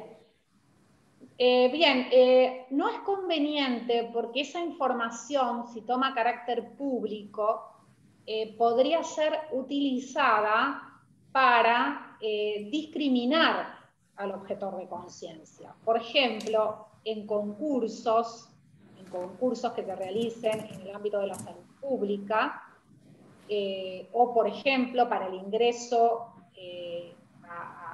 directamente para ingresar al sistema público de salud, o para ser contratado por alguna obra social como prestador, o para ser contratado en alguna clínica o sanatorio. Y además porque en realidad estos registros de objetores de conciencia se escudan en una finalidad formal, que es la de posibilitar el conocimiento de quiénes son objetores y de esta manera organizar el sistema de salud. Pero en realidad esta finalidad es meramente discursiva. La finalidad real de estos registros es disuadir, es desalentar el ejercicio de la objeción de conciencia por los efectos discriminatorios que produce. Sería un supuesto que nosotros denominamos en el derecho constitucional discriminación indirecta. Es decir, ¿cuándo estamos frente a una discriminación indirecta? Cuando un acto, ¿no?, una norma, por ejemplo la norma que regula este tipo de registros, es aparentemente neutral, pero en sus efectos en la realidad social, traen como consecuencia la discriminación. Y allí la importancia de consignar en la declaración jurada, como se ha propuesto en diversos modelos, el carácter confidencial de esa declaración y la obligación del funcionario o de la persona que la recibe de preservar ese carácter confidencial, pudiendo incurrir en un delito penal si da a conocer o revela a quien no corresponde esa información de carácter confidencial. Sí, incluso en línea con lo que dijo María Marta, queda claro que una cosa es la prohibición de quien recibe mi objeción de conciencia de darla a conocer, porque justamente incurre en todas estas irregularidades y hasta en una posible denuncia penal. En cambio, el objetor, hay razones de conveniencia, es decir, uno es libre de hacer públicas sus creencias, pero ciertamente hay razones de conveniencia que nos llevan a desalentar hacerlo en el contexto en que estamos, ¿no? Porque justamente puede ser después utilizado esa información en contra del mismo objetor. Entonces, si no hay una necesidad de hacerlo, bueno, evidentemente no es conveniente. Muchas gracias, Ignacio. Otra pregunta que se reitera entre ustedes es ¿qué sucede cuando el médico objetor tiene que completar un aborto que ya viene en curso prescripto por otro médico? María Marta, ¿querés responder?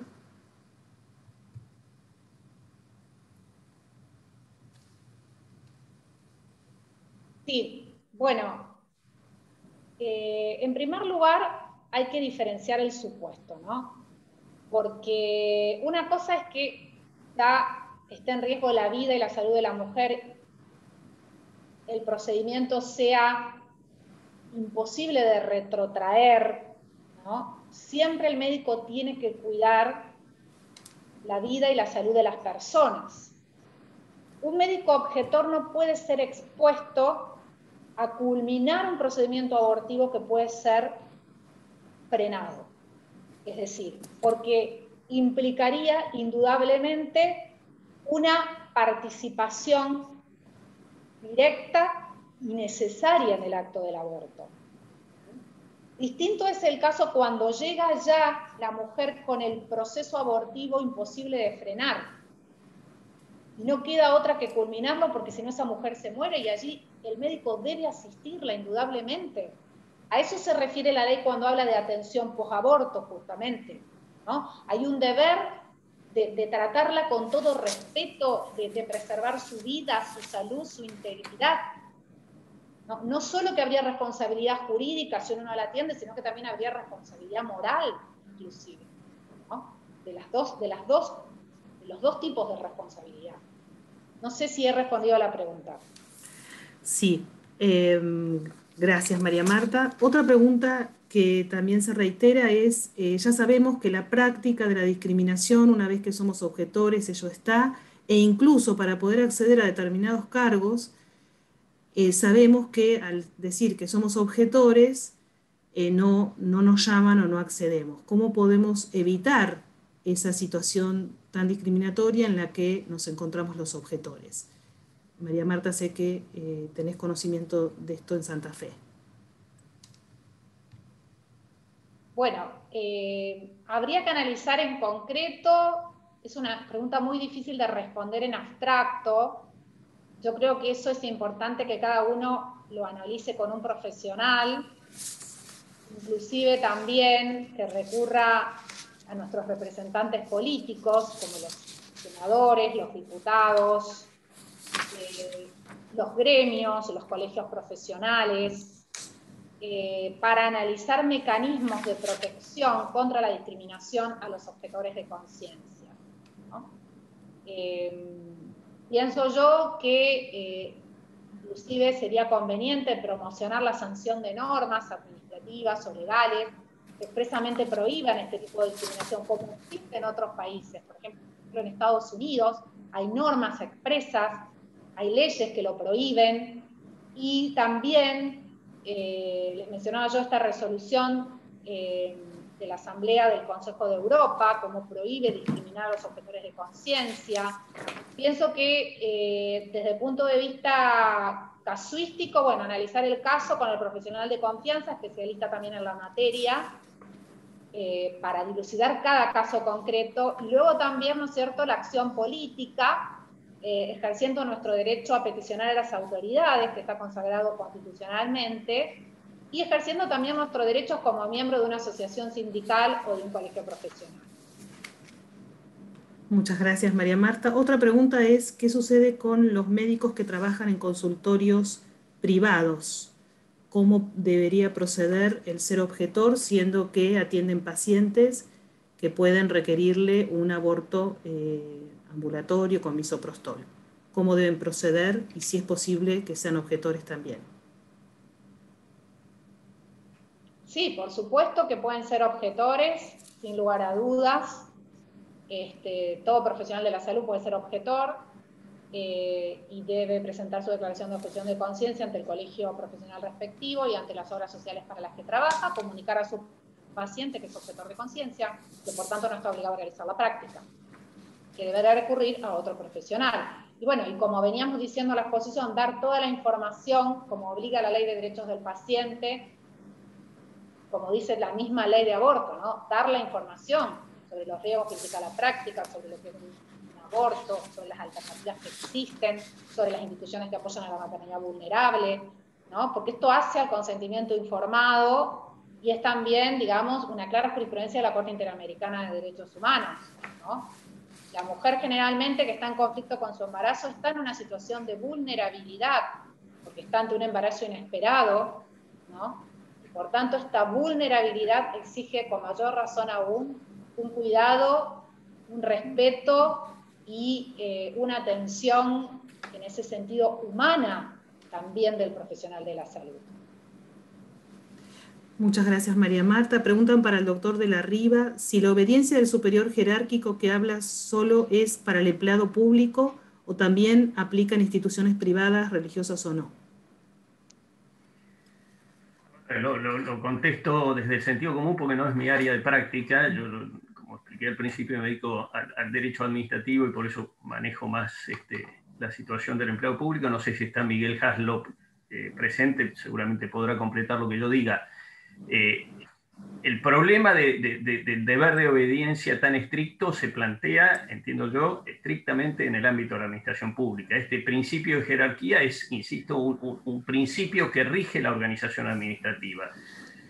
En el ámbito privado, por supuesto que uno está también integrando una organización y que hay ciertas reglas que cumplir y seguramente, digamos, hay en la medida en que haya una instrucción impartida, olvidémonos del tema del aborto, a otros respectos, y uno no la acate, uno podrá estar expuesto a algún tipo de sanción, me imagino, pero realmente el derecho laboral no es mi ámbito y no sé bien con qué estándares funciona ese tipo de vínculo entre empleador y empleado en el ámbito privado y hasta dónde llega ese deber de acatar las instrucciones que a uno le impartan. Pero me animo a pensar que si en el derecho público el límite del deber de obediencia es tal como lo he planteado, con mayor razón en el derecho privado, ¿no? Que se supone que es un deber menos intenso.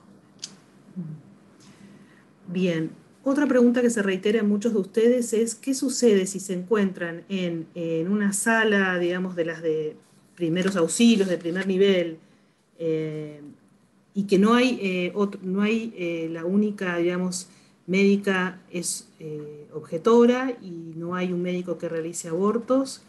¿Qué se hace en ese caso en particular? O si los médicos que hay, 3 o 4, son todos objetores.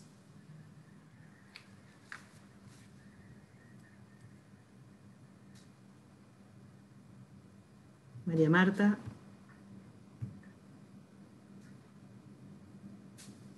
Bueno, a ver, en primer lugar, hay que aclarar, lo reitero, es decir, cuando está en riesgo la vida o la salud de la mujer, y ya viene con creo que es una pregunta un tanto reiterativa en relación a la anterior, siempre hay que preservar la vida, cuando el procedimiento ya no se puede detener, hay que salvar la vida de la mujer, aunque uno sea objetor tiene la obligación de hacerlo, porque el médico siempre tiene la obligación de salvar las vidas humanas, las dos vidas humanas, pero cuando no se pueden salvar las dos, bueno, se salva la que se puede, en ese caso sería la de la mujer. Y por otra parte, el Estado también tiene el deber de proporcionar en aquellos centros de salud donde no haya médicos no objetores, de proveerlos, de no exponer a los objetores de conciencia a situaciones límites, ¿no?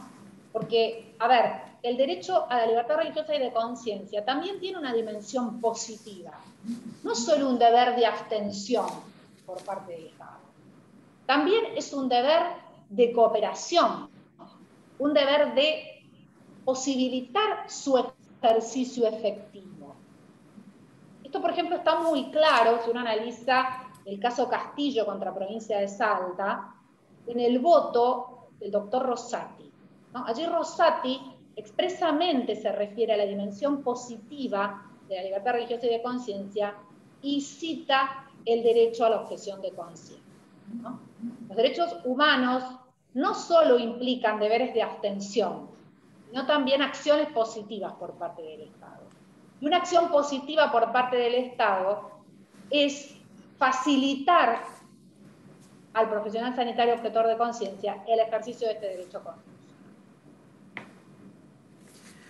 Muy bien. Aquí hay una pregunta que dice, si se regulan conductas externas, ¿cómo es posible valorar la sinceridad de la objeción y cuál es el objeto de ese juicio? ¿Cómo se prueba esto? Bueno, en realidad aquí está totalmente reconocido que hay muchísimas razones para ser objetor al aborto. Quizás en otras cuestiones mucho más discutidas, como los testigos de Jehová en el caso de la transfusión de sangre o el servicio militar, bueno, eso ha sido muy discutido, pero ya hay pacíficamente unanimidad en que si un médico se considera objetor o profesional de la salud al aborto, no tiene que probar qué es lo que cree en su conciencia, porque además no puede ni un juez ni el Estado inmiscuirse en la conciencia de la persona. Se entiende que hay razones. No sé si la pregunta que aquí hicieron apunta a ello. Luego hay muchas preguntas sobre el modo de presentar la declaración de objetor, qué pasa si lo rechazan, si es necesario mandar una carta de documento si no se la reciben.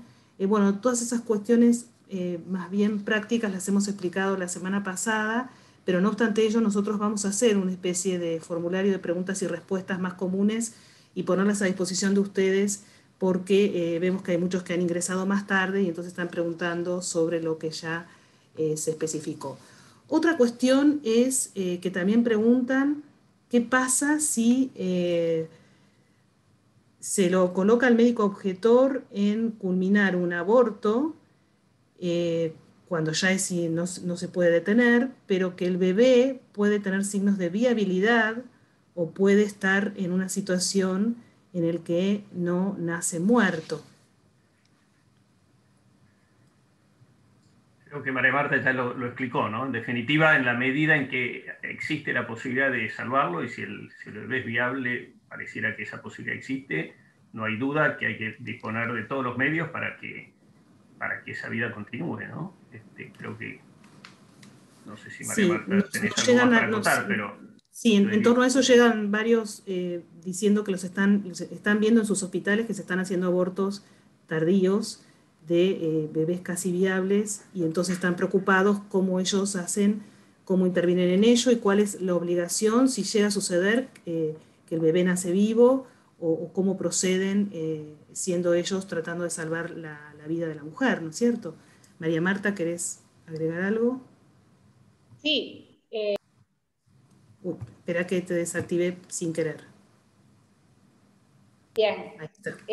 Como bien explicó Débora, la doctora Débora Ranieri, en el webinar pasado, cuando el bebé nace con 500 gramos o más, hay obligación de extender un certificado de nacido vivo, se lo debe asistir, aunque no sea viable, por la sola razón de que se debe evitar el sufrimiento, ¿no?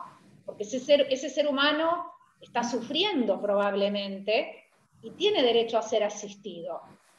No hay un abandono de persona, no se podría configurar un delito penal. Por eso entiendo que, como decíamos, ¿no? El médico tiene el deber de cuidar toda vida humana, ¿no? Y en eso justamente se fundamenta la objeción de conciencia al aborto. No puede despreciar ninguna vida humana. Ninguna vida humana vale menos por ser inicial, por estar en la etapa inicial de la existencia humana, o en la etapa final, o en la etapa que sea. Por el principio de la igual e inviolable dignidad de todo ser humano. Ese es el principio que en definitiva funda, ¿no?, la objeción de conciencia al aborto. El principio de la igual e inviolable dignidad de todo ser humano. No hay discriminación entre los seres humanos, nacidos y no nacidos, prematuros o no prematuros, ancianos o discapacitados. Yo creo que este es el principio fundamental. Sí, ahí también debemos decir que todo médico que interviene en una sala de operación y si el bebé, ustedes saben muy bien, por ley pesa más de 500 gramos, hay que hacer un certificado de defunción, a veces se oculta esto. Y por otro lado, todo aquello que los médicos o instrumentadores quirúrgicos presencien con su presencia, no pueden no denunciar, no pueden no... porque son cómplices de lo que están asistiendo por el hecho de estar en una sala de operación. Esto lo decimos porque lamentablemente nos están llegando consultas de médicos que no quieren objetar dentro del primer trimestre, pero como los están exponiendo a hacer abortos tardíos, nos están preguntando si pueden hacer una objeción de conciencia parcial, es decir, para el segundo trimestre, porque no quieren que se los expongan en esa situación. Nosotros consideramos, por lo que está pasando y ya con la ILE, que muchos médicos no objetores se están viendo en esta situación y están replanteando ser objetores para no estar colocados en esta situación donde ellos mismos dicen, hacemos el aborto y el bebé llora, ¿no? Entonces, esto está pasando y en el derecho comparado se ve muy bien que sucede en los casos en los que el aborto se permite tardíamente. Muy bien. Bueno, debo aclarar que también hay muchas preguntas de otras personas que pueden ser objetoras, que entendemos las dudas. como la objeción de conciencia de un ciudadano respecto a los impuestos o al que es afiliado a una prepaga. Bueno, esas son todas cuestiones que tienen que ver con otros temas dentro del derecho de objeción de conciencia. Nosotros queríamos dedicar esto específicamente a los profesionales de salud, que son los que hoy están más urgidos de poder solucionar. Esos otros temas los podremos ver en otras reuniones, como es también el tema de educación, el tema del Poder Judicial. Me llama la atención también la cantidad de preguntas que hay respecto a los jueces. Y también agradecemos a todos aquellos extranjeros que nos están pasando a través del chat sus experiencias en Uruguay y en otros países en los que vemos que hay muchísima similitud en las problemáticas y también en la experiencia que allí tienen respecto a lo que sucede con los médicos. Vamos a tomar nota de todo lo que ustedes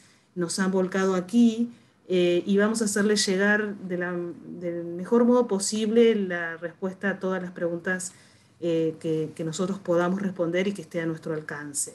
Muy bien, no sé si hay alguien que quisiera tomar la palabra. Me arriesgo a dar la palabra. Queremos que esto sea un diálogo, queremos que esto sea una ayuda para ustedes. Si alguno tendría que levantar la mano y hacerse visible, que quiera compartir algo, que quiera decirnos o manifestar algo.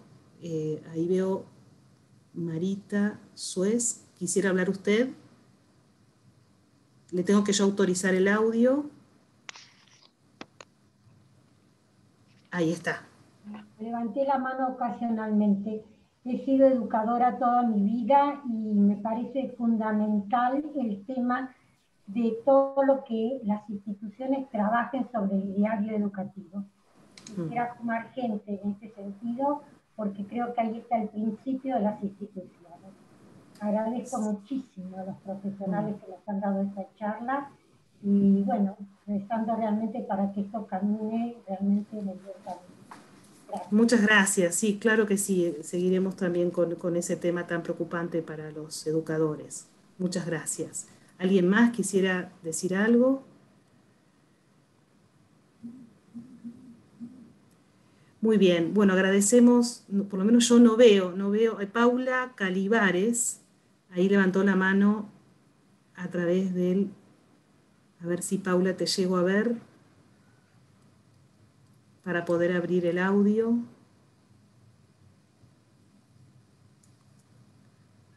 Bueno, ahí veo a Celia Lavín, te doy la palabra, perdón, así vamos activando los que puedo ver. Uy, no, ya pasó a otra. Ahí está, sí, ahora sí. ¿Sí, me escuchan? Sí.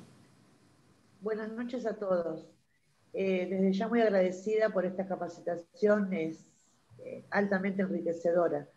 En mi caso particular, no soy profesional de la salud, soy personal administrativo de un servicio de salud mental, en el cual la gran parte de los profesionales, tanto psicólogos como psiquiatras, son pro aborto. Y en mi caso muchas veces me llegan a mi servicio derivaciones de otros médicos con interconsultas con la psicóloga para la interrupción del embarazo. Hay una sola psicóloga que no adhiere a esto, gracias a Dios.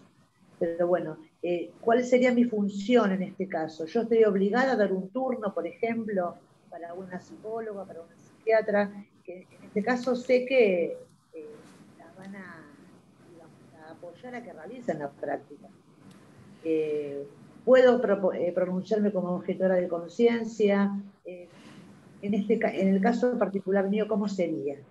Sí, bueno, ahí es una profesión que requiere analizar bien cómo es la práctica. Acá lo importante es que ustedes no se los puede obligar a hacer algo que esté directamente relacionado con la realización del aborto. Obviamente la consulta dentro de psiquiatría es, ¿no es cierto?, el secreto del paciente y usted dice, bueno, yo sé que esa doctora le va a aconsejar, pero usted allí no se puede inmiscuir. Lo que sí a usted no la pueden obligar es que como psiquiatra tenga que aconsejar determinadas cuestiones y no pueda ejercer libremente y en conciencia aquello que pueda ayudar a una mujer que digamos que está en una situación de vulnerabilidad. Nos ha llegado un caso de alguien que se encontró en una situación que por no haber aconsejado abortar, se vio implicada en una situación de denuncia. Pero bueno, ahí hay que ver muy el caso concreto y no nos animamos a dar una ley general porque tiene que ver ahí con las normas y con el quehacer de la psiquiatría. No obstante eso, le recomendamos que ante cualquier dificultad que usted encuentre en su quehacer diario, consulte para saber cómo salvaguardarse. No pueden a usted obligarla a hacer algo dentro de su profesión contrario a su conciencia. Esa es la regla. Luego se deberá analizar el caso concreto prudencialmente, qué es lo que usted se ve que está haciendo y que se están excediendo en su función que choca con la conciencia. En mi caso sería quizás hay que otorgarle un turno a una mujer que viene a hacer una consulta con la psicóloga o con la psiquiatra con intenciones de abortar. Yo tengo que darle ese turno, puedo decir no, yo soy objetora de conciencia y... Claro, ahí hay que ver el caso bien, o sea, cómo usted sabe que ella va a ir a pedir el turno porque va a abortar, eso es lo que yo me pregunto, pero por eso digo, ahí vamos muy a lo específico de su tarea porque las órdenes vienen ya. Viene claro. Diagnóstico IBE, aborto inducido. Bien. Ahí lo que no está usted obligada es atender y conducir a esta persona en su consulta para que realice el aborto. Eso sí, directamente usted no. Ahora, todo lo que suceda que no, en el consultorio, que no dependa de usted, allí usted no está implicada, no está colaborando con el acto que quiere objetar. Lo de dar turnos, bueno, puede ser una secretaria administrativa que tenga que dar turno, ¿no es cierto? Tiene que dar turnos para todos, pero bueno, si específicamente lo está dando para una médica que hace abortos, bueno, ahí hay que ver muy el caso concreto y de qué modo esa conducta de esta persona está directamente relacionada con el acto que quiere objetar, ¿se entiende? Y si es un acto necesario, Y además, obviamente, como ustedes saben muy bien, en todos los actos morales tienen que ver mucho las circunstancias y el caso concreto. Ahí Mauricio levantó la mano, es por lo que puedo ver, ahí te autorizo para abrir el audio. Buenas tardes. De Chubut. Buenas tardes. Sí, buenas tardes. Sí. Yo soy instrumentador quirúrgico, trabajo en el hospital donde practicaron a Kayla Jones. Es un caso tan emblemático que llegó hacer una pequeña observación con respecto al posaborto. Sí. Si me permite. Ahora el aborto es de manera medicamentosa. El médico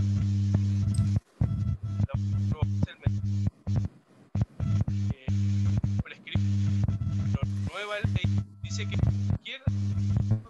Claro, disculpe, pero no sé si, creo que no se escucha bien porque hay como un eco o un ruido que impide poder escuchar el argumento que usted o la pregunta que está haciendo. Usted es instrumentador quirúrgico. Sí aclaramos, igual ya lo dijeron los profesionales, pero los instrumentadores quirúrgicos tienen derecho a ser objetores cuando ellos se encuentran en una situación de tener que colaborar de manera directa y necesaria para la realización de un aborto quirúrgico.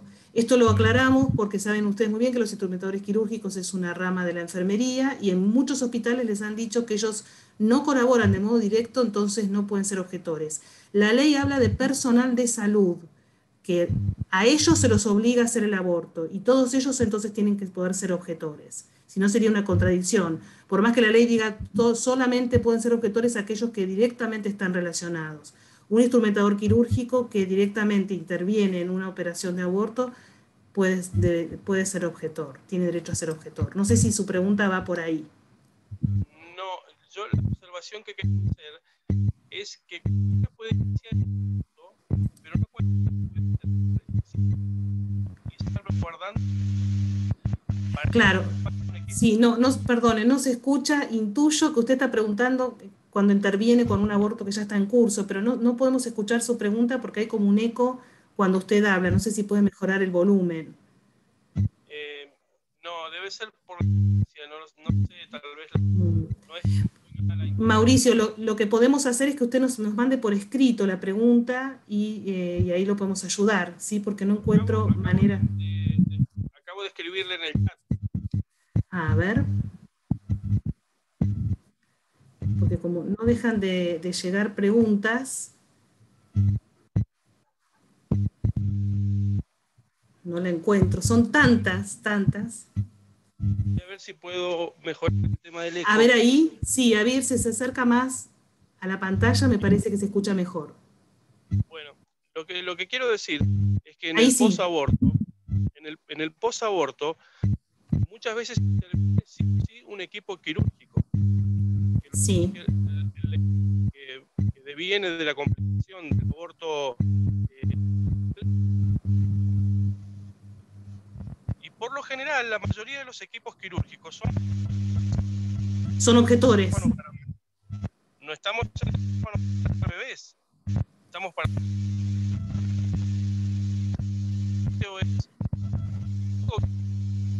Sí, no, perdone, pero lamentablemente no se escucha bien su pregunta, no la podemos escuchar bien. Pero en todo caso, lo único que le puedo decir es leeremos atentamente su observación y trataremos de ayudarlo.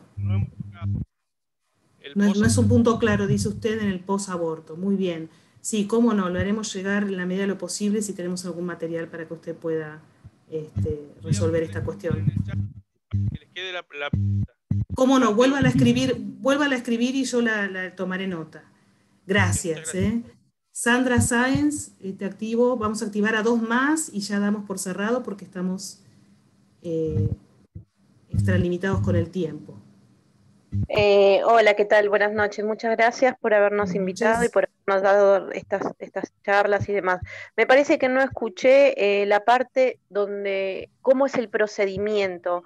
Nosotros tenemos algún modelo para poder brindar, completar, y después, ¿qué se hace una vez que se completa? ¿Se lo lleva a las autoridades de sí. cada...?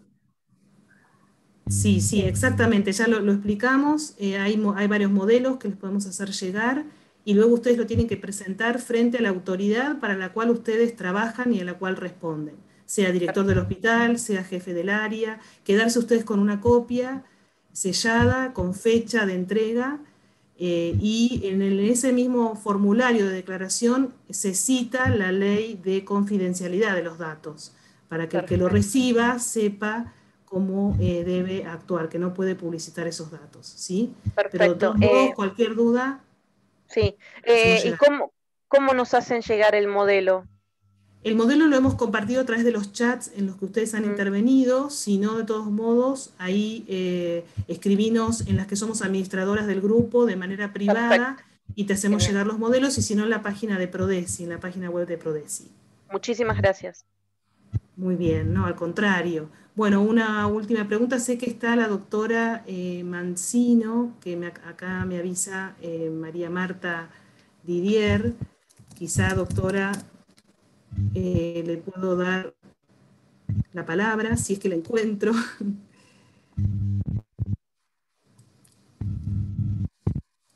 Es un problema esto, poder encontrar a la persona.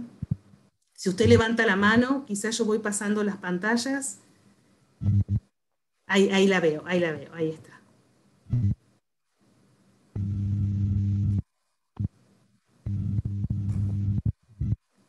Bien, no sé si me escuchan, ¿me permite reiniciar audio? No sé si me están escuchando. Sí, la estamos escuchando.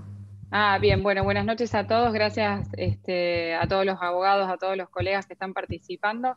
Simplemente es para acogerlos en un canal en Telegram, y a los que quieran también enviarnos por mail, porque ¿qué pasa? Los médicos estamos, junto con el personal de la salud, en una asociación hace 11 años.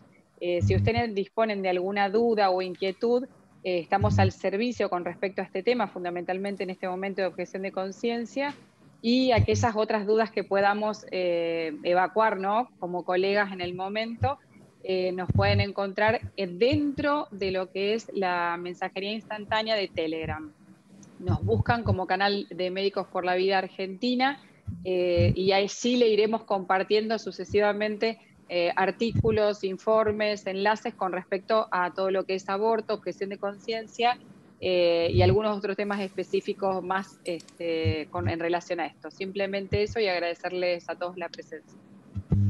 María José, muchas gracias. Bueno, por último, agradezco a la doctora María Marta Didier, a Ignacio de la Riva por el trabajo que se han tomado hoy en exponer los argumentos. Sabemos que para nosotros no es fácil transmitir nociones jurídicas a aquellos que no manejan ni la terminología ni el tecnicismo jurídico. Nuestro anhelo es poder hacerles asequible la información y sobre todo para que se puedan tranquilizar.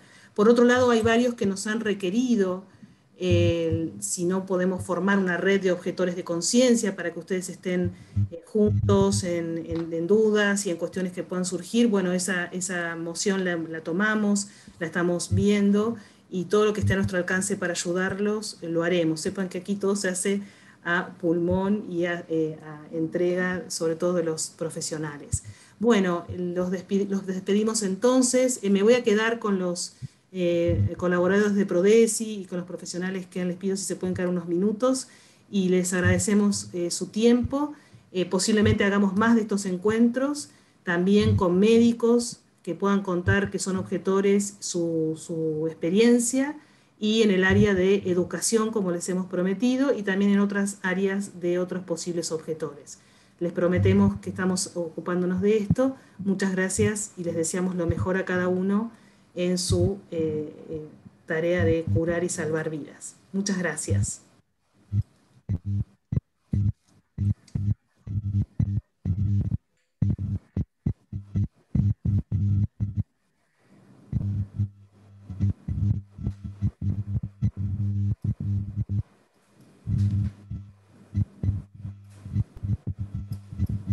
Se va vaciando la sala, decimos.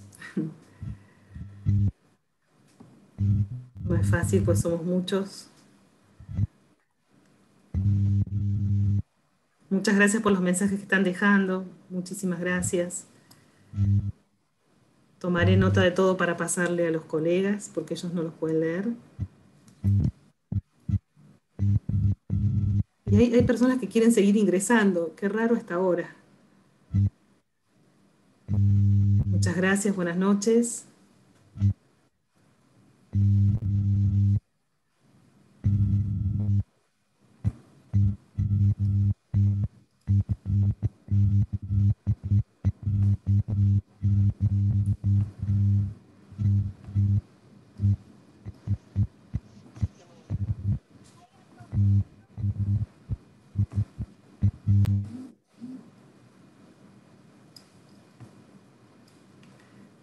Muy bien, les pedimos que vayan retirándose.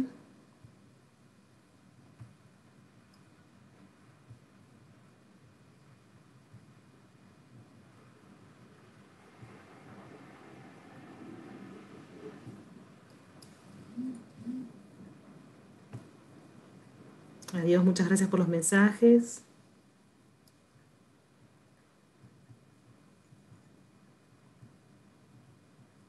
María José Mancino, si te puedes quedar vos también, te lo agradecería.